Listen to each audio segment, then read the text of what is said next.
Hello, and welcome to episode 12 of CS350 Online. I'm your host, Leslie, and in today's episode, we're going to start talking about a new topic, and that topic is virtual memory.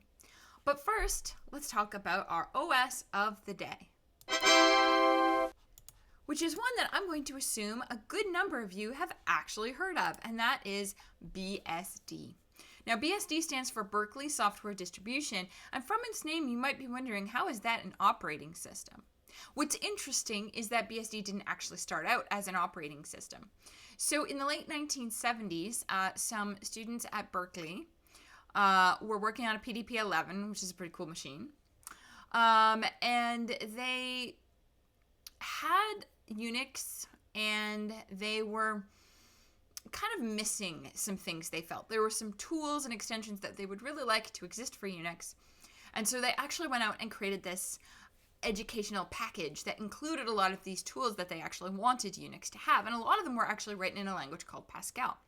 So they had like educational Pascal software. They created the editor EX, a new shell, and a bunch of commands and a game. And they packaged that all up together and they called it OneBSD as a software package that could be installed with Unix. And it was actually quite successful. And so in 2BSD, two of our favorite tools actually show up. There's VI and the C shell, not to be confused with that thing you used in CS136. I mean C shell, the actual shell. And of course, VI, everybody knows. So that was 2BSD. Just for the sake of interesting discussion. One of the creators of VI, I actually tried to contact as a guest speaker, but the minimum fee was, I couldn't afford that fee. Anyways, so then in between 2BSD and the next release of BSD, there was some discussion about what do we want this to become and what kind of things are we really trying to do? How are we trying to improve virtual memory in different parts of the kernel of the operating system? And they realized that they actually want to have a proper virtual memory implementation that supported VAX machines at the time. They wanted to have much greater support for networking. So things like sockets and so on. And they actually got some DARPA funding from the US, so that's actually a pretty big deal. And they actually decided that instead of having this be an add-on into Unix, since we're making so many of these low-level kernel changes, what we actually want is our own OS. And so originally they were thinking maybe we should call it VM Unix, but it ended up being called 3BSD. And from that version out, BSD has actually been a full-blown operating system. And BSD is actually still around today, and many of you are actually using it, and maybe you know, maybe you don't know. Anyone who has an Apple and like a MacBook Pro or something, if you're using Mac OS X, you are actually using a variant of BSD. So my understanding is it was Next Step, which was its own variation of BSD. And Apple acquired Next Step and then based OS X on it. So the core of OS X started out as Next Step's BSD. Of course, there is also things like FreeBSD and OpenBSD and all of those regular distributions you can acquire quite easily. SunOS, also known as Solaris in later years, was also a BSD based operating system. And OS 161 is, well, not based on BSD, but it is meant to be BSD-like. Obviously, BSD contains a lot more code than OS 161. All right, BSD is everywhere. Okay, so that's our OS. So a couple things just to talk about. Make sure that you get a good start on assignment A2A. I don't exactly remember when the deadline is, but I'm sure it's actually coming up quite soon. I want to say that A2A is probably considered to be the hardest assignment. It's not that A3 doesn't pose its own challenges, It's just that debugging A3 tends to be quite simple, whereas working with A2A, theoretically, it's actually quite simple, but when you actually start to try to work out the synchronization between all of these different processes, it can get really tricky. And so debugging, even though you might write the code in a couple hours, debugging A2A could take you 2 weeks. So really do make sure that you get a head start on that if you haven't already. And of course, you have episode 11 will tell you all about how to do it. And then there is the spring 2020 version, which also has an episode that will tell you all about it. And if you really want that extra nudge of help, there is also fall 2019 episodes that was actually live, back when we were actually allowed on campus. That you also have an A2A there as well. So you have lots of resources. I've made a post on Piazza. So a lot of people are going to get TLB panics on loads and stores. And I've made a Piazza post about those TLB panics. It's pinned. Before you post to Piazza about what is this TLB panic, please make sure you read that post. Because it'll go over roughly what each of those panics mean. OS 161 doesn't give you segmentation faults. It's not going to give you bus errors in the same way that we would anticipate getting them from like a regular program being run at a shell.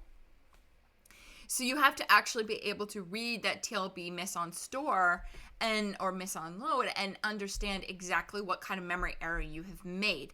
Some of those memory errors are things like you're dereferencing null, which is a pretty common one. Another one is you're accessing memory after it's been, quote, freed.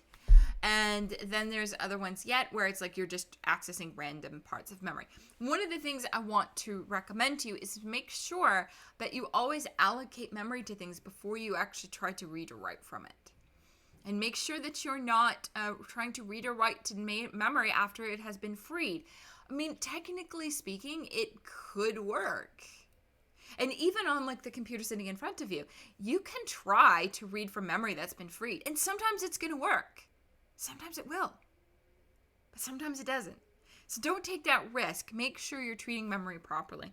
We do not, for those of you who are interested, we do not have Valgrind running. So you're not going to be able to check for memory leaks because everything is going to leak until assignment 3. And that's when we actually properly implement a free. But until then, everything is leaky. And leaks are okay. It's just accessing memory that you haven't allocated. That's a problem. So then, let's actually start talking a bit more about memory in general. So, what do I want to do? All right. So, I'm going to switch over here to this. And let's open up OneNote here. Apologize if you hear any banging. Any strange thumps and stuff.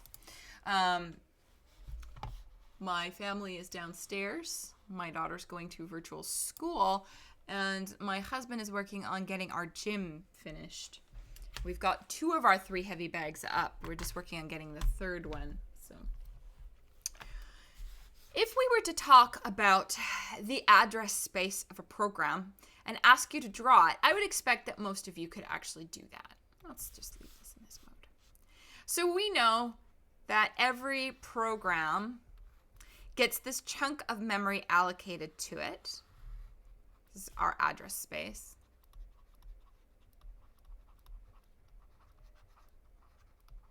Try to write neat. So in our address space, we are going to put a bunch of things. Now, I know in CS136, they give you like 5 or 6 things that go in here. We're going to simplify it because OS 161 only has 3 things in the address space. So let's keep it simple. So we've got, at the low address, we typically have code. Now, this is a very simplified understanding of an address space. And if you actually look at a real address space, the code segment does not start at address 0. Nothing starts at address 0 because we want to reserve that specific address for null. And then we want to reserve some space for like dynamically loaded libraries and so on and so forth. But we're not going to worry about that. Let's just keep things really simple. So we have a code segment, and then we have a data segment. And then at the very end, we have our stack. So there's our very simple address space. Now, when you start up a program, how do you get this address space? So your PC, doesn't matter what kind of computer you have, has some amount of physical memory. That's a really bad rectangle.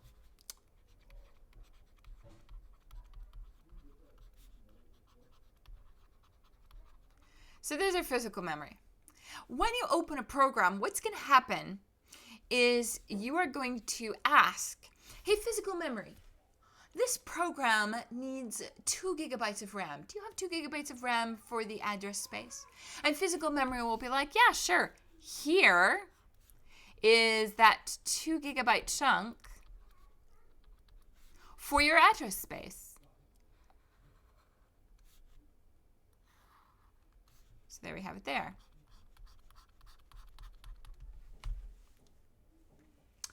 Now, an interesting question to ask is, what range of addresses does the address space actually get?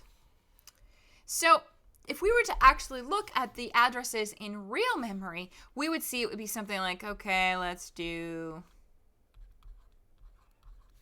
that to 2 gigabytes later.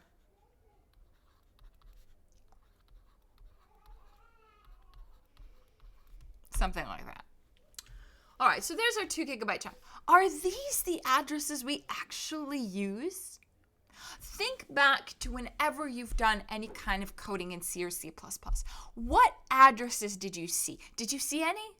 I mean, many people wouldn't actually see the addresses, but did you ever have to debug something and look at what addresses things were living at?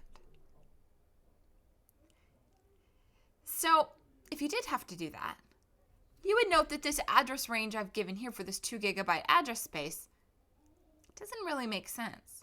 Because and if you've done anything with address spaces whatsoever, you would note that we always start our address space at address 0.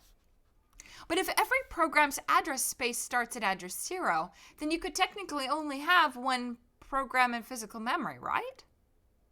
It's actually wrong. Because all of these addresses you see in your address space, be they address 0 or FF, are fake.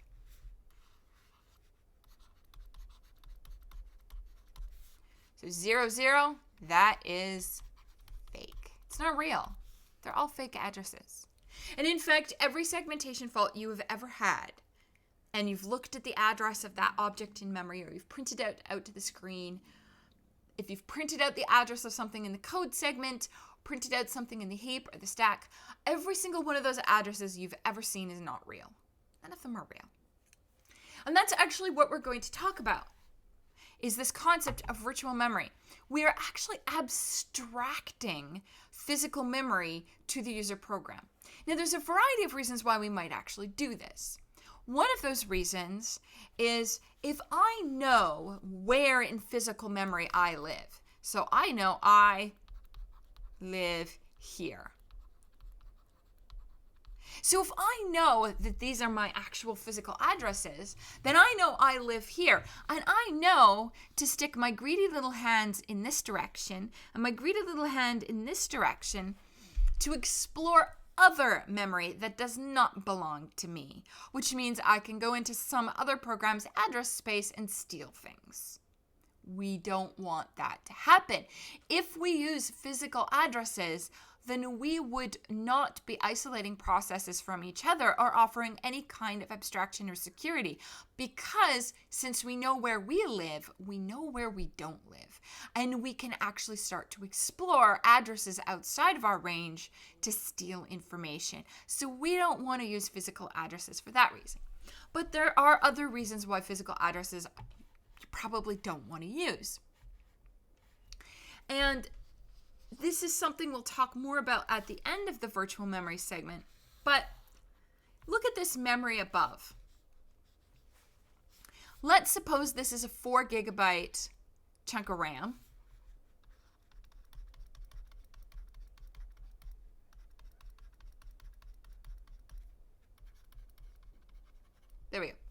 gigabyte chunk of RAM.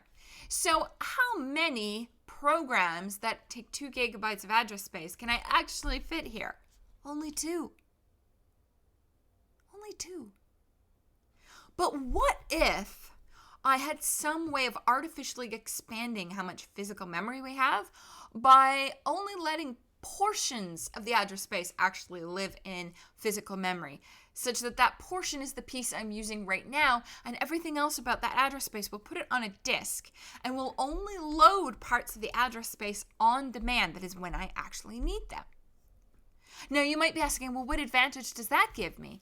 Well, the advantage that that gives me is I can now have an address space that is bigger than physical memory, and I can have more processes using physical memory than could technically fit at once. And that is only really made possible through virtual memory. Now, I keep saying that all of the addresses that you see are fake.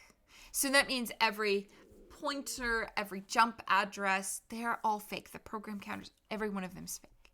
But I can actually show this to you. So I'm going to open up this little program that I have here. All right. And oh, it's not blah. It's sample. So what you see at the bottom of my screen here is a little program, and yes, I know it's C++. It doesn't really matter what language you write this in. But what this program is going to do is you'll see we have a global constant, we have a stack variable, we have something on the heap, and then what we're going to do is we're going to print the address of the main function, we're going to print the address of our global variable, print the address of our heap variable, and then we're going to print, of course, the address of our stack variable. And then, to make sure that this program remains open, we're going to wait for keyboard input. Okay, so let's actually run this program. There we go. And you can see here the addresses of from each of the different parts. Now, one of the things that I'd like to point out to you is that these addresses are very large. So we're going to get accustomed to working with like 32-bit addresses because that's what OS 161 uses. It uses 32-bit physical and 32-bit virtual addresses. But on this computer, which is a 64-bit system, I have 48-bit virtual addresses. So that's why you see 12 hex digits here. All right. So you can see the address of main. And you can see it's kind of more at the front, the lower end of the block. And my global variable, you can see, actually comes right after the address of main. So my global constant is right near the code segment, which is really what we do expect. And then I have a heap variable and then my stack variable address. So there's all of my addresses. Okay. So let's start up another instance. So I now have 2 versions of the address space. So I've got program. So I've got main again, I've got global, heap, and stack. I'll get to the question on Twitch in a moment. So what I want you to observe is while these 2 address spaces don't look like they are exactly having overlapping regions, if you were to look at the address range as a whole, it almost looks like these 2 ranges of memory going from the start to the end do technically overlap. What am I doing? Do I have one master address space where I've said, okay, this is your code segment, this is your code segment, this is your code segment? Obviously, that's not what I'm doing. It's because these addresses are fake.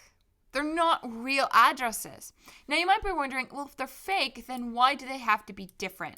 Well, what's going on here is, as an extra layer of abstraction and security, the Linux kernel and Mac OS X, and I'm going to assume Windows as well, do what's known as address space layout randomization, so that each address space actually gets a slightly randomized layout. So not every button is going to have the code segment starting at the 400,000. Which is what it starts at in OS 161. So there is some randomization here. But even though these 2 address spaces technically look like they overlap, they actually don't, because these addresses are not real. They're fake. And in actual memory, they will not overlap at all. Now, to address the question on Twitch, it says, is that disk memory why OS X gets cranky when you have less than 10 gigabytes free on your hard drive? Okay, so there's a few things to process here. First off, your disks, your hard drives, you should never have them at greater than 75% capacity for a very large number of reasons, which we don't have time to address here today. But one of those reasons is because a lot of time we are going to be paging address spaces out to disk. So if you only have 10 gigabytes free on your hard drive, and let's say you've only got like 8 gigs of RAM in your laptop, well, Chrome tabs can take a gig or two a piece. So yeah, I mean, not having a lot of disk space is going to negatively impact the behavior of your system for paging out reasons, but for a large number of other reasons as well.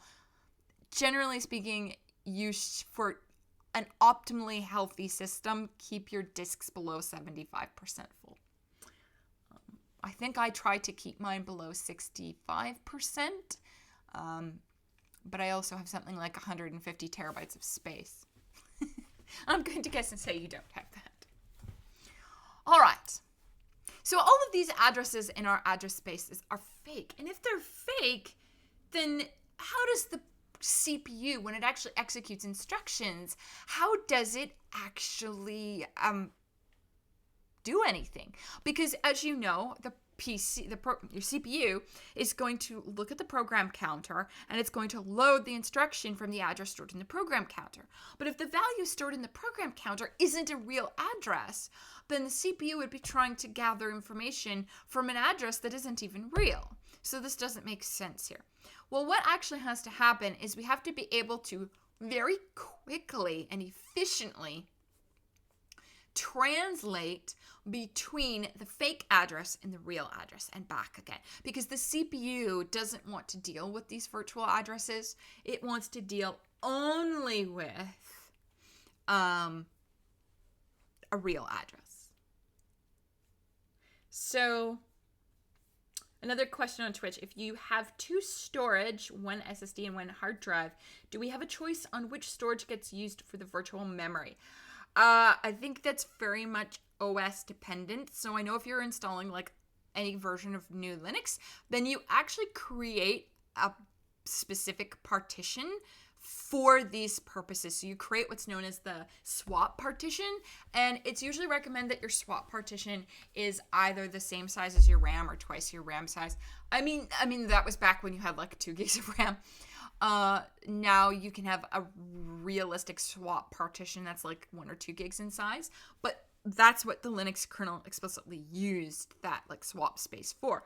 Now, obviously Mac OS X and Windows are going to do things differently. I don't think they explicitly create partitions for that purpose. So in Linux, the Linux kernel anyways, you can set it up to use a specific drive and a specific partition for that swap space. But I don't believe you can do that for macOS or Windows. I've never tried. Maybe you can change those settings. Something tells me you can in macOS, but I don't do it in Windows. I don't really use any Windows machines anymore. All right. So you've seen that the addresses are fake. And by the way, you can write that program yourself on an OS of your choice just to see, how the addresses actually come out. So let's actually switch over to some slides here. These are the virtual memory slides that are posted. So if you want to follow along, of course. So a bit of terminology, and this is where we're going to be doing a fair bit of math. So we have physical addresses, which belong to addressing the actual physical RAM in your computer.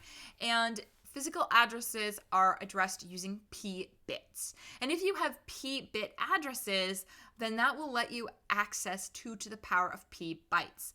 Now, something I want to point out is that we do not address individual bits. Because we would need a lot more bits to address individual bits. So we actually are going to address bytes. So bytes are addressed, not individual bits.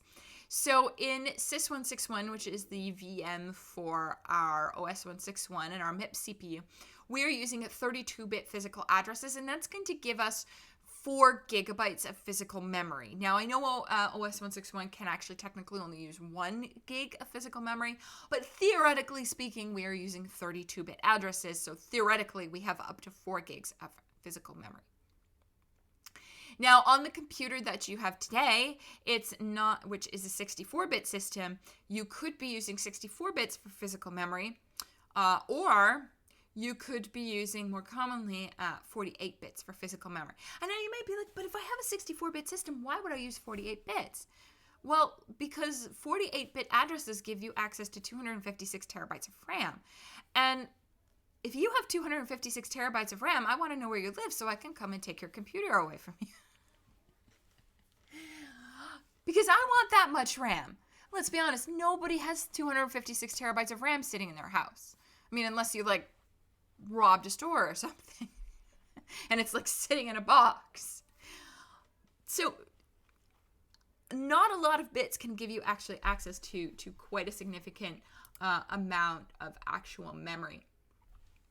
So just for the record, how much RAM could you address if you had 64-bit addresses? It would be 18.44 exabytes. That is a lot of memory. We don't need that much RAM today. In our homes, we don't need that today. I mean, maybe we'll need that 20 years from now when every camera is 300 megapixels or something, but we don't need it today. Now, for the purposes of these slides, we are actually going to have physical memory be 18 bits. Why are we choosing this random number of 18 bits? Because that gives us 256 kilobytes of physical memory. By the way, my very first computer only had 256 kilobytes of RAM.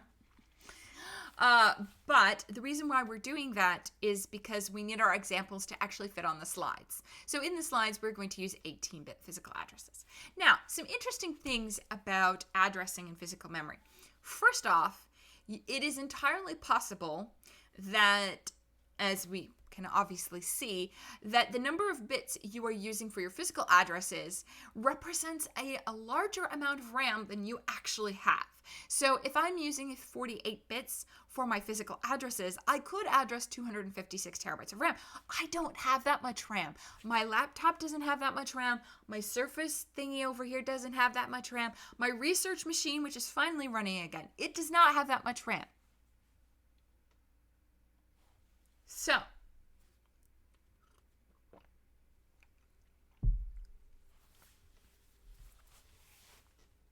it still works though, doesn't it? So I'm using more bits to address my memory than technically I need. But see, this is what things like your BIOS are for, and this is what things about your kernel of your operating system are for. We're actually going to record, even though we're using 48 bits for memory, we're going to record the fact, yeah, but we only have 32 installed. 32 gigs. So any address that is beyond those 32 gigs is simply wrong because we don't have any memory there. So we can actually keep track in our system in hardware and in the operating system's kernel that there is only so much RAM installed. Now, that's kind of an obvious thing. However, there's another interesting side effect of this. It is entirely possible that you have more RAM installed on your computer than you can physically address. I've had this happen before. So you can actually set, right at the era where we were as consumers switching from 32-bit to 64-bit, you could technically only have, if your CPU is running in a 32-bit mode, you could only have up to 4 gigs of physical memory in your system because you wouldn't be able to address anything beyond 4 gigs. So it was possible, however, that if you had purchased some 64-bit hardware but you were operating it in a 32-bit mode, you may actually have 6 gigs of RAM installed, but since you're running in a 32-bit mode, you could technically only access the first 4 gigs of it. So again, it is possible that the number of bits you're using for physical memory doesn't actually map to how much real memory you have, and it's up to the hardware and the kernel of the operating system to keep track of how much memory you actually have, so that it doesn't do anything silly.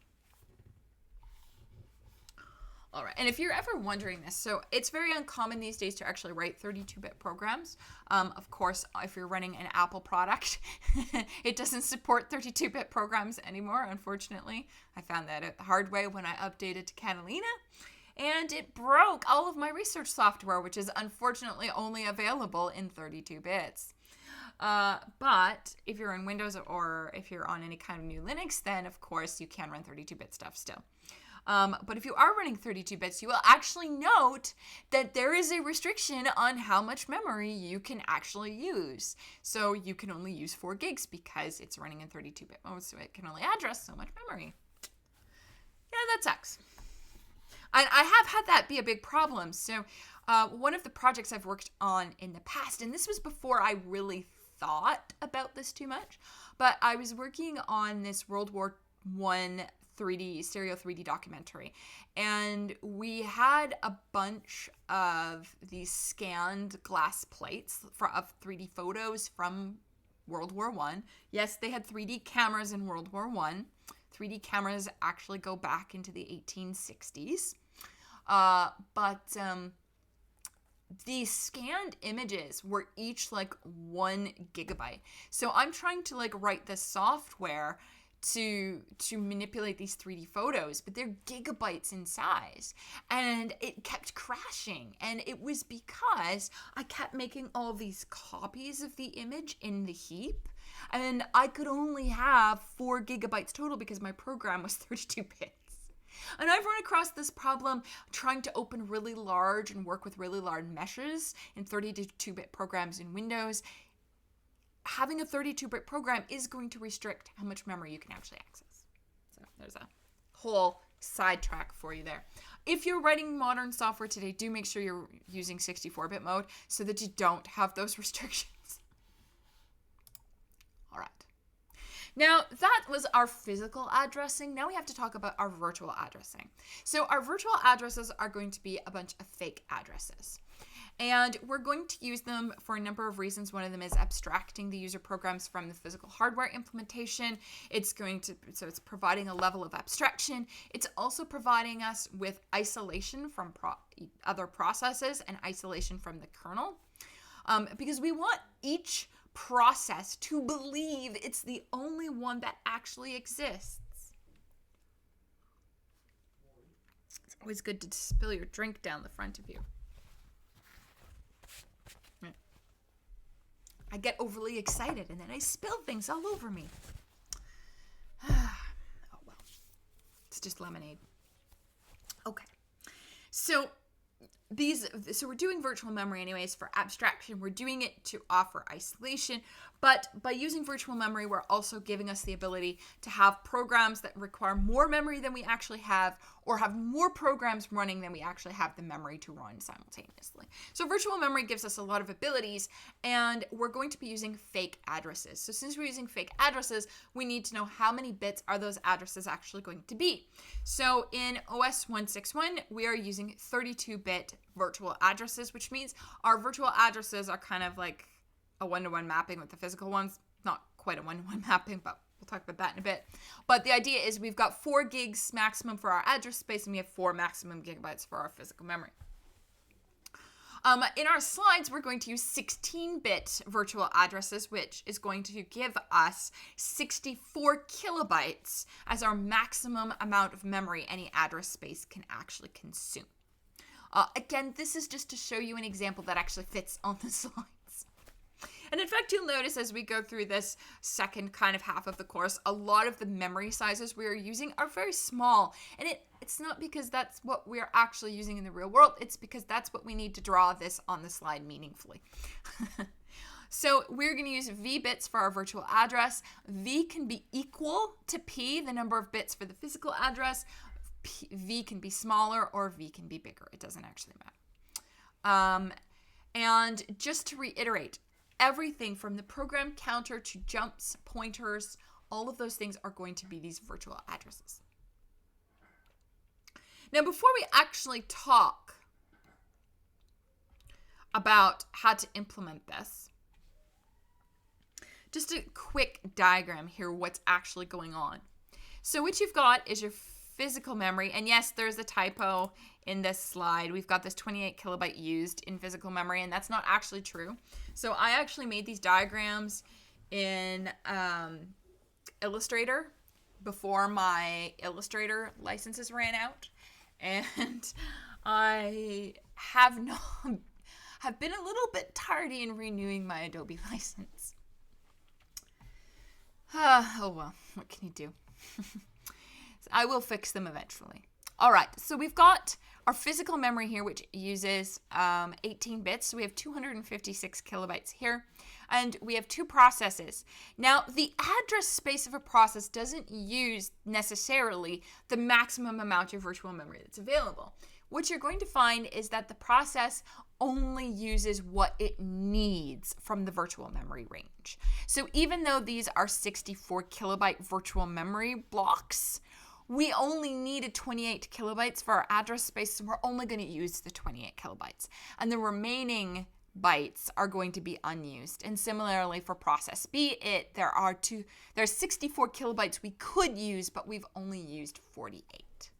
So we're not going to allocate the maximum amount of space for each. So we've talked about, by the way, why virtual memory, why we're going to do it. But a few things to talk about when it comes to why do we do virtual memory and how are we going to do this efficiently. So first off, you might be thinking that virtual memory is kind of a new concept. It's actually not. So the concept of doing virtual memory actually dates back to somebody's thesis in 1956. So this idea has been around for a very, very, very, very long time. Some of the first commercial machines to implement virtual memory were the Burroughs machines in 61 and the Atlas in 1962. It's not to say that other operating systems didn't have simplistic versions of virtual memory, but they don't. What are you doing? Come. Come. Yeah, say hello. Hello. There's the camera. Hello. Go on.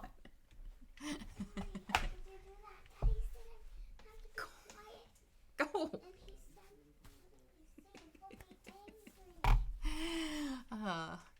That was my daughter. All right.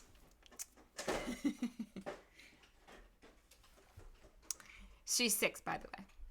So this concept of virtual memory goes back actually quite far. It goes back to the late 50s, early 60s. Commercial operating systems were implementing in the early 60s, but there may have been some research operating systems that worked, or that were also doing it as well. So what then are we looking for in a virtual memory implementation? Obviously, we have some goals for virtual memory. One of those goals is transparency. We want to make sure that when we implement virtual memory that the program isn't aware of it. So like if you're thinking about this, when you write a C program, are you aware that the addresses are fake? Nobody's aware that they're fake. Nobody. In fact, up until I probably took this course a very, very long time ago, I didn't know they were fake. So we want to make sure that to the user and to the user program, it's not aware that this is going on. Because if it's aware that this is going on, then bad things might happen. We are breaking that isolation. Another thing we want for our virtual memory implementation is protection. So the implementation of virtual memory should actually be offering protection or isolation between processes. So one process shouldn't be able to just directly find and access another process's address space.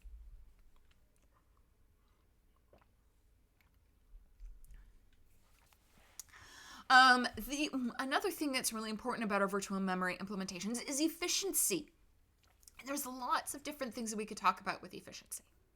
So obviously, every single address is fake. And if every address is fake, then the CPU is going to need those to be translated to a real address before it can actually load the instruction or load the address, the value for memory. So the question becomes, how do you do that? How do you perform that translation? We need, however that translation happens, to be as efficient as possible. It needs to be a very basic calculation. It needs to be something that is cheap and fast.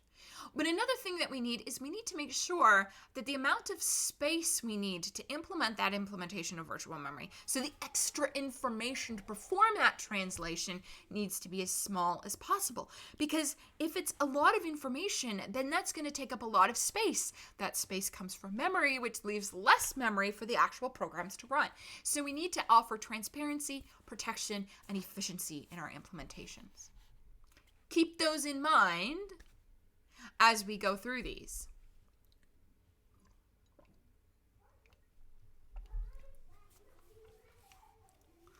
All right. So, who does this translation? It would be very easy to believe that every time the CPU does anything, it throws an exception and has the kernel of the operating system perform that translation.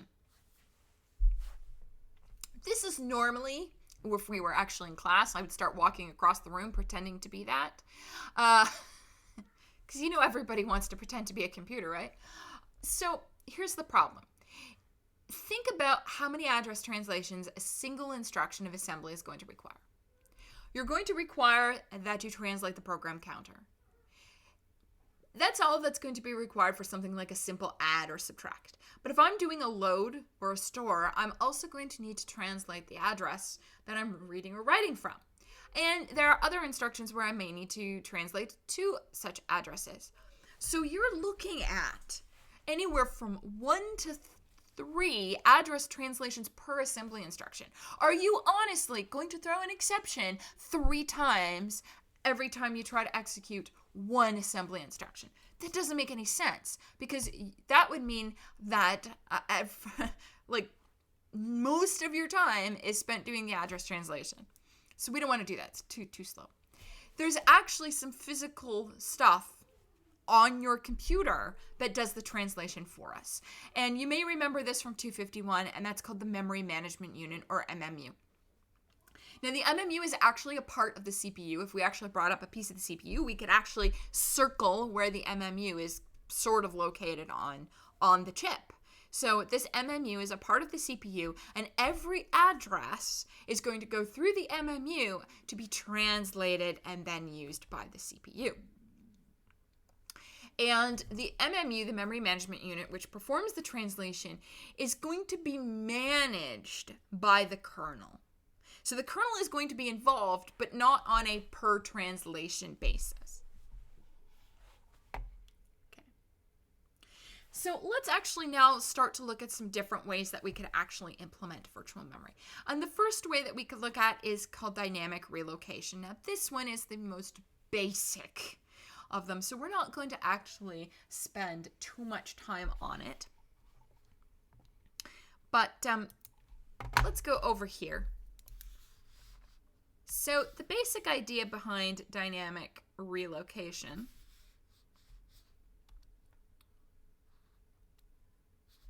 is that if this is my physical RAM, each time a process is created, I'm going to go to RAM and I'm going to find a chunk of memory to fit my address space. And I'm going to map the start of each of those chunks to virtual address 0.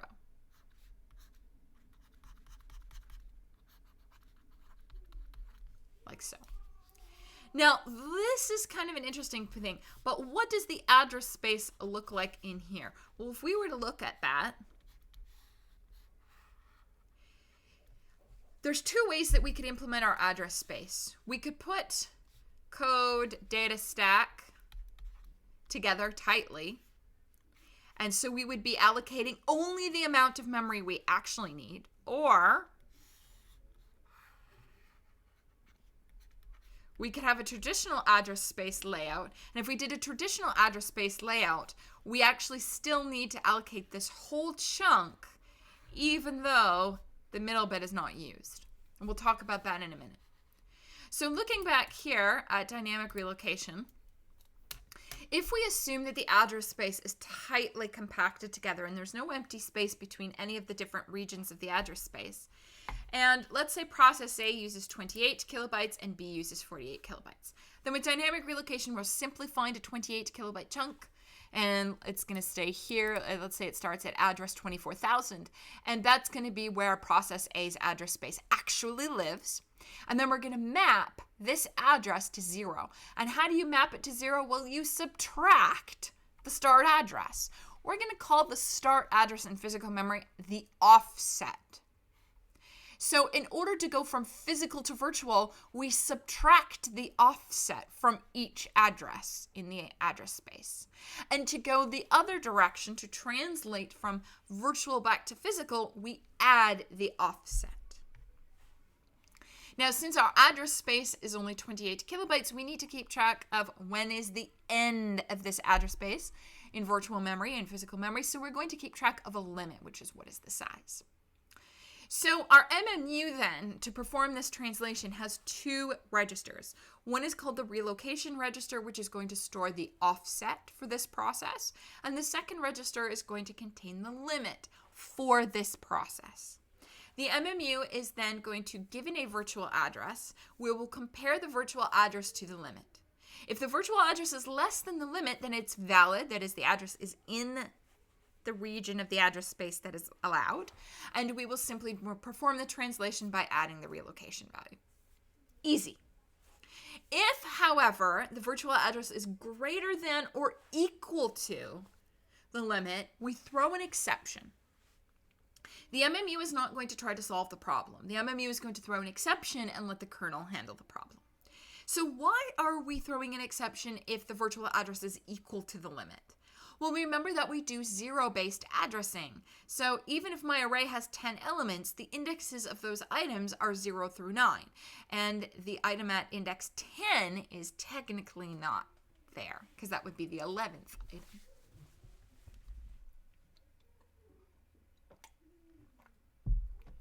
All right. Now, I said that the MMU has the relocation and limit value for this process, because as you can see here, the relocation and limit are different for each process. So for example, this process B here, it lives at address 13,000 in physical memory. But look how the virtual addresses overlap with process A. But physically, they don't overlap. That means that each process is going to need its own relocation and limit. Now, where do those relocation and limit values get stored? Well, they're going to get stored as part of the address space structure, as we will see when we look at OS 161's address space.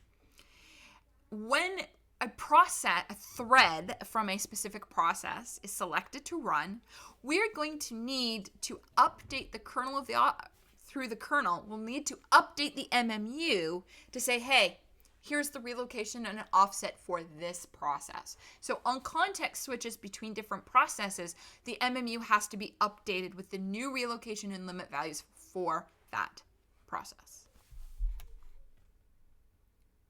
All right. So here's some fun address translations. Let's give them a go here. I'm just going to make this a little smaller. Hopefully you can still see it. And if you can't, of course, you can just look at the slide on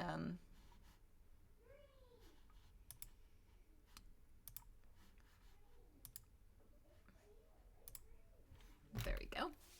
So I'm just going to go through the translations for process A today, and I would encourage you to try this for process B on your own. So we have got address 102C. So if I am a human MMU, I am going to look first at the limit register. And I see that 102C is less than the limit, so I can translate this. So what I'm going to do is I'm going to add 102C plus 2, 4, I'm going to add the relocation. So that is going to give me address 20252C. There you go. Now you'll notice I've dropped a lot of the leading zeros, and in fact what you'll find is that we often drop them because they're extra information. That doesn't mean they're not there though. They're still technically there. We're just getting lazy when we're writing it. Now I'm going to look at address 8,000. That's my second one. And I compare it to the limit and I see that it's bigger. And so the answer here, don't say error, don't say can't be done. The only valid answer is exception. Because you are a human MMU and you don't know how to handle this. You don't know why this is wrong. You're just going to throw an exception and let somebody else handle it. Now the third address is address 0. So we're going to, I know that 0 is less than 7,000.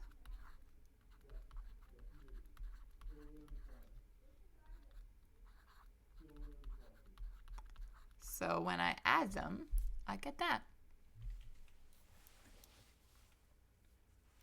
So there's the translations for the first group. So let's talk about our goals. So does this offer transparency? Was our program aware of what was going on? No, it's not aware of what's going on. Did it offer protection or isolation? Yes, it does. And if you want some further proof that it does offer isolation, then all you need to do is translate process B. And you'll note for process B, we have the exact same virtual addresses, and you'll see when they are translated that they map to a completely different region of memory. So even though the virtual addresses are the same, the physical ones are different. So we are giving that protection, that isolation. Now let's look at efficiency. Is this an efficient calculation? Yes, it's as efficient as you can get. You can't be any faster than this. How about how much extra memory do we need to implement this? Well, each process is going to need 2 integers, one for relocation and one for limit. And if you consider that my laptop here has 32 gigs of RAM, I'm pretty sure that even if I had, 10,000 processes running, I could afford 2 integers for each one. I think that's okay. So it's efficient in terms of time and it's efficient in terms of space. So why is this not what we use? Well, it suffers from a major problem, and that is the problem of fragmentation, which I kind of showed you already. So let's go back to full screen here. One of these days, I will remember what the shortcut keys are. So here's the problem. With dynamic relocation, we're only allowed to allocate one contiguous chunk of memory. Now, our address spaces, as we know, are not actually laid out as one contiguous chunk of data. And in fact, on the screen here, this is actually the address space layout for the sort program in OS 161. And you'll see that in this virtual memory space, remember we have 32 bits for virtual memory, so we can access 4 gigs. So this is a 4 gig chunk. We have 3 chunks we're actually using in this space. So we've got one up here at the front at 400,000, which is actually where the code lives. And then we've got another one here, which is where our data is. And then finally our stack, which is sitting in the middle. And we'll explain why the stack is there and not at the end in a little bit, not today.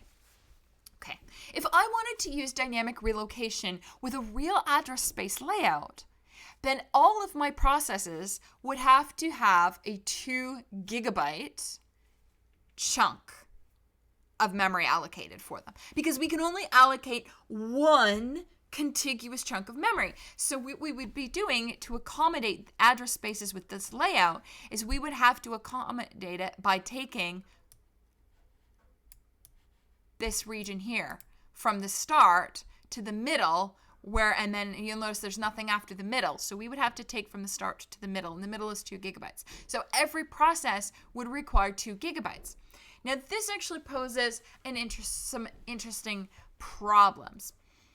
So one is that if I allocate 2 gigabytes for sort, and I only have 4 gigs of memory, then I am severely restricting how many processes I can run simultaneously. So that's one problem. Another problem is if I do this, look at how much internal space is wasted. Like I literally have over a gig of space in the middle between data and stack that is not used at all. So we have internal fragmentation. Now what's interesting though is because each address space would be the exact same size, we don't have external fragmentation. When every allocation of physical memory is the same size, we don't get external fragmentation. So the downsides of using a real address space layout is internal fragmentation and a restricted number of processes. But if we use an address space layout like this, where everything is tight together and there's no internal fragmentation, then you actually get external fragmentation with these. So why do you get external fragmentation? Well, because you are only allowed to have one contiguous allocation of memory. And you can actually get yourself into a situation where you have that memory available. So let's open a new page here. So you've got, oh, lovely. You've got this memory and this is in use. And that's not in use, but this is in use. And that's not in use, but this is in use. And let's say the sum of these two red regions add up to how much memory you need. Because they are not together, you can't allocate the memory. So you can't create the process, or you'd have to defrag the memory, which is going to be a very costly operation. So dynamic relocation doesn't tend to get used today because it has problems with fragmentation. You either end up with external fragmentation where you can't create the process without running a defrag on your RAM, which is expensive, or you are going to have serious amounts of internal fragmentation. So it's super efficient, but really bad fragmentation. I can't actually think of an operating system that uses it, by the way.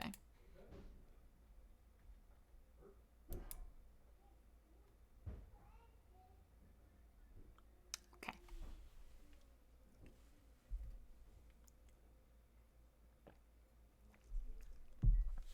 All the thumping, by the way, sounds like my kids are playing with the heavy bags downstairs. All right. So I want to solve this problem.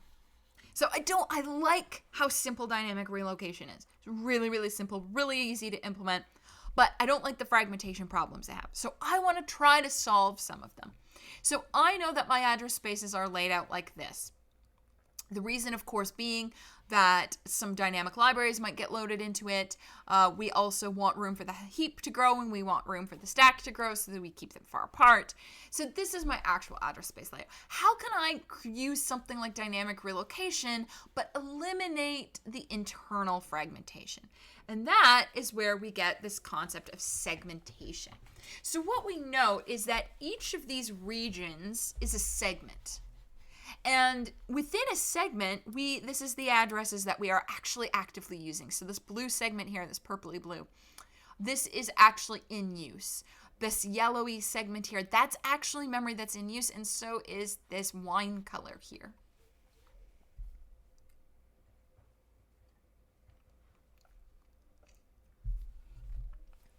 By the way, if you're wondering, why are these slides colored in such a specific way? There is a secret to the colors. I'm curious to see if anyone can figure out what the secret is. All right, so we've got these segments, and we know that within a segment, we're using 100% of that segment's memory. So why don't we try to apply dynamic relocation to each of the individual segments? That's a great idea. So instead of doing one contiguous allocation, why don't I do a contiguous allocation of memory for each individual segment? Well, that's going to pose an interesting problem because then I'm going to need to know, in order to translate an address, I need to know which segment does it belong to, because now I'm going to have a relocation and limit for each individual segment. So we're going to actually divide our address into two parts. So our addresses here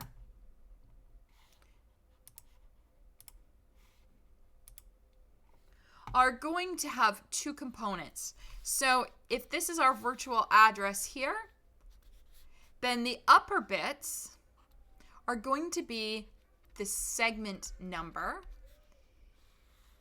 and then the lower bits are going to be the segment offset. So the position within the segment.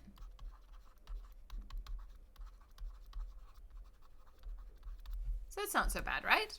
So we've got a 2-part address. And then what we're going to need to do to translate this, so we're going to use something like k bits for the segment number, and then the offset will be v minus k bits. So what's going to happen then is I'm going to need to extract these upper k bits to get the segment number, and then based on whatever segment number I have, then I will know how to translate the offset. Now, something else that's interesting is that you're going to have to keep in mind that because we now have a 2-part virtual address, the size of a segment is going to be restricted. So if I am using 4 of my 32 bits for a segment number, then the remaining 28 bits are what's allowable for the segment size. So instead of allowing a segment to be 4 gigabytes, I can only have 2 to the power of 28 bytes now. So we are restricting the segment the size of segments by having a 2-part address. But that's okay, because I didn't need a stack that was 3.5 gigs anyways. All right, so you kind of got the idea behind this. How do you choose how many bits you need for that segment number, though? Well, actually, it's not that difficult. If you have 4 segments, and the number of segments is going to be dictated often by the compiler or the kernel. This is not something you, the developer, gets to choose. It's going to be decided by the compiler. And so let's say you have 4 segments. Let's say you have code, and you've got globals, and you've got your heap and your stack. So there's 4 segments. Well, how many bits do you need to index 4 things? Well, it's log 4, which is 2. So 2 bits are needed to represent 4 things. So we're going to take the ceiling of the log of the number of segments will tell me how many bits I actually need for my segment number. So in our example here, we're going to use just address spaces with 2 segments. And then what we're going to do, as you can see, is the same thing we did with dynamic relocation, except now we're allocating contiguous chunks for each segment instead of the address space as a whole. So I've got segment 0 for process A. We'll shove it over here. There's its limit and relocation value. And then we've got segment 1 for process A, and it's over here, and there's its limit and relocation. And then the same for process B. There's its segment 0 and segment 1. And they don't have to be in any order in the address space. We don't care. They just are in physical memory. Find a place they fit and put it there. Now, how does the translation for this work? Well, actually, that's an interesting story because there's lots of different ways that you can implement this. Approach 1 of many, we're only going to talk about 2 possibilities here. The MMU will have a relocation and limit register for each segment. So if your system supports 4 segment address spaces, then your MMU will have 4 relocation and 4 limit registers. The idea then is that the first thing the MMU will do is peel off those bits for the segment number, and then it will perform address translation using the segment offset and the relocation and limit registers that correspond to the segment number it peeled off. So if this was segment 2, then I'm going to use register 1 or relocation 1 and limit 1. Remember, 0-based indexing. All right, so what's going to happen is after we've split those bits off, we'll then compare the segment offset to the limit for that segment. If it is greater than or equal to the limit for that segment, we're going to generate an exception as we would have normally. And then what we have is otherwise, if this is a valid address for the segment, then we are simply going to add the segment offset to the relocation value for that segment. And you're done. So this is an extension of a dynamic relocation. It's just a simple extension. If we go back and we look at our 3 goals, it does offer protection, it does offer transparency, and it is still very efficient because the calculation is very simple and we didn't actually need to store that much extra information because address spaces don't have millions of segments. They have like somewhere between 3 and maybe 9. And if your computer has like even 4 gigs of RAM, you can handle 9 or 18 extra ints per process. That's not a big deal. Okay.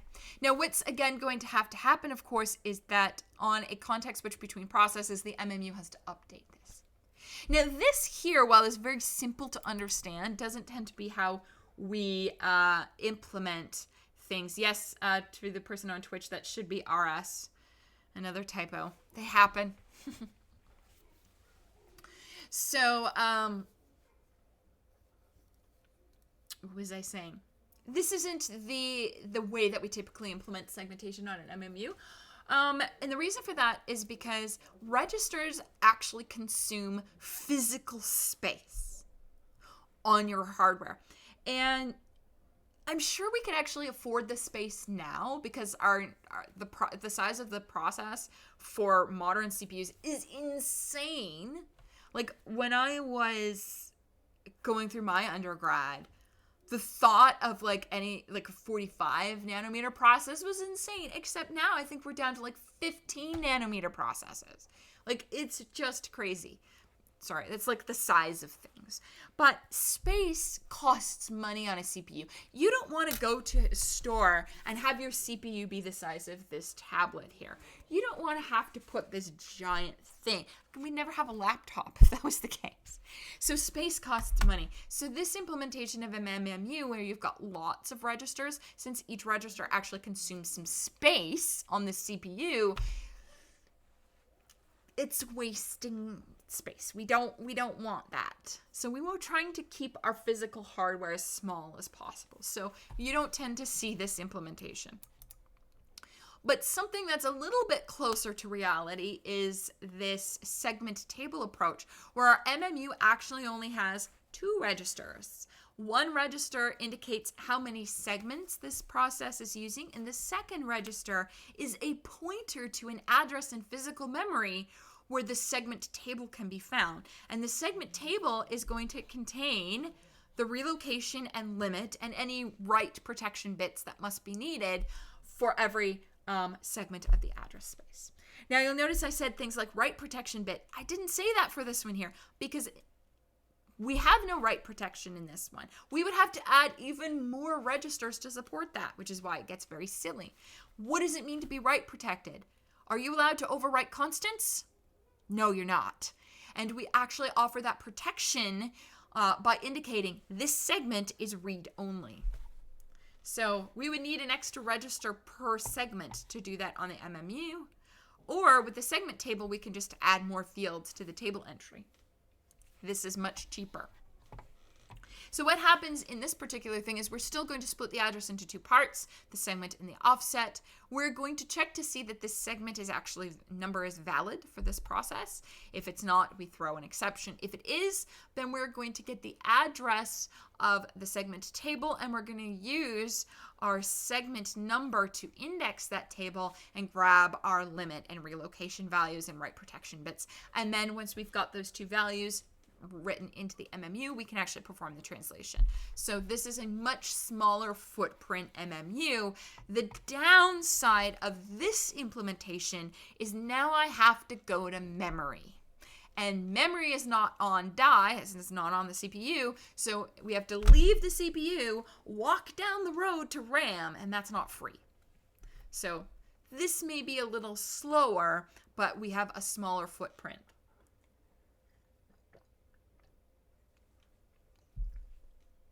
All right, now let's do a couple translations here.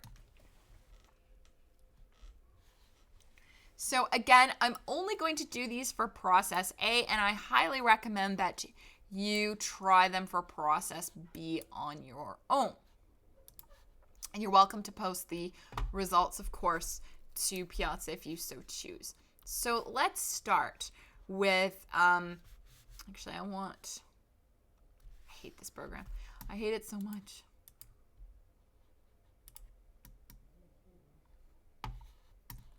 So let's get some lined paper there. There we go. Okay, so what I want to do then is, so here's my address.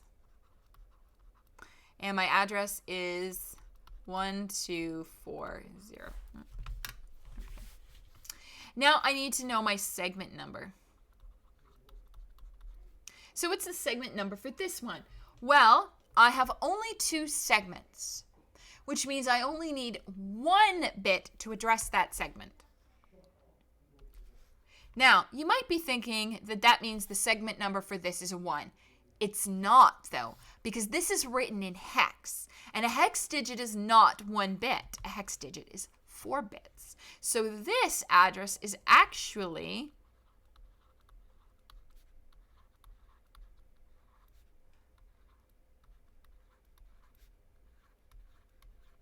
that there, which means that my segment number is the highest order single bit.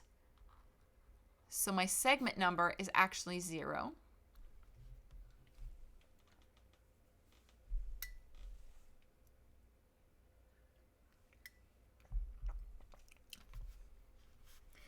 And then I need to look at my offset.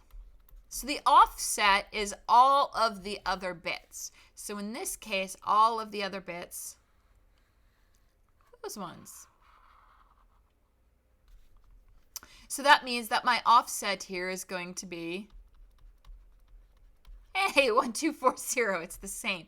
So I'm going to compare that to my limit register for segment 0. I see it's less than, so I add the relocation value in, and I get my final address as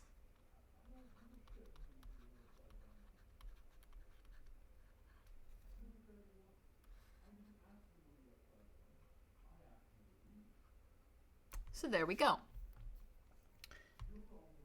So Microsoft Whiteboard, that's what you think I should use instead of OneNote? Sorry, question on Twitch. I will look into that. Keep in mind I'm using a Mac. All right, so there's our first address. Now let's look at our second address here. So our second address is, I'm only going to do 2 of these. Well, maybe 3. So I've got A0, A0. So again, we want the highest order bit to get our segment number. So that is going to be, if we look at this, we actually have the address 1010.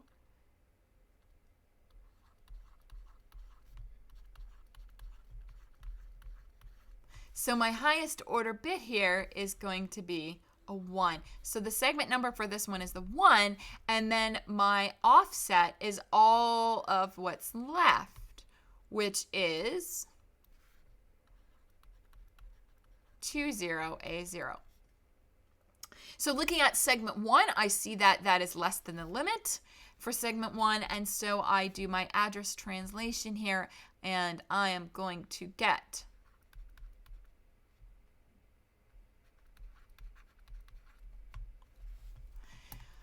Now, I'm not going to do this all out for the other 2 addresses. So for 66AC, I know that that is in segment 0, and so my offset is 66AC, and I know that that is bigger than my limit, so that's going to be an exception. And then the last address, which is E880, which, by the way, E is buggy.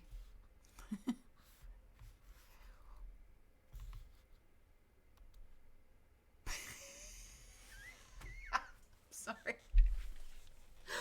I typed the undo button and it paints everything red and doesn't actually undo anything. Well, that's fun. Okay. So, E is 1110. There's some bugs that's just, I don't know what to say. So if E is 1110, then when I'm in segment 1, and then my offset is actually 0x6E0, which is bigger than the limit register for segment 1, so that one is also an exception.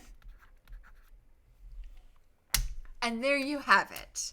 Those are the address translations for process A, and I would highly recommend that you take a few minutes and try to do the address translations for process B. Number one, because it's good practice, because we'll be asking you to do it on quiz and the final assessment, but also because, of course, it will prove to you that isolation actually works with virtual memory. All right, so in our next episode, we're going to solve one of the problems that segmentation didn't solve, and that is external fragmentation. Since each segment is a different size, we could end up with a case where we technically have the memory, but since it's not contiguous, we can't allocate it for that segment.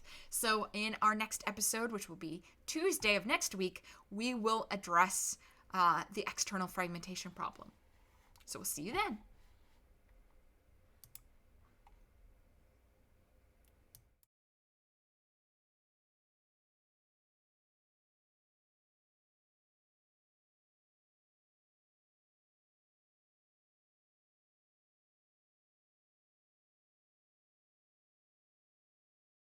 Hello, I'm a Mac.